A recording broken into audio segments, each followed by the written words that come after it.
రాయలవారు మన కులంలో పుట్టడము మనం చేసుకున్న అదృష్టం. కానీ ఆయన దురదృష్టం.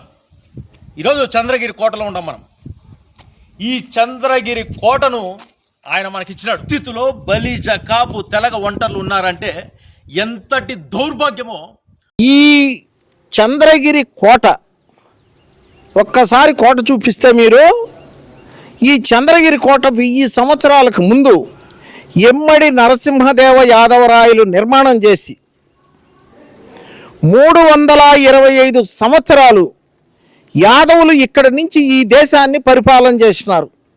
దక్షిణ భారతదేశాన్ని మొత్తము పరిపాలన చేయడంలో యాదవరాజుల చరిత్ర ఘనంగా ఉంది. మీరు ఇప్పుడు ఇక్కడ వాళ్ళు ఇచ్చే లిటరేచర్ కానీ తీసుకొనేసి చూస్తే, so 320 years Yadavas ruled from this place.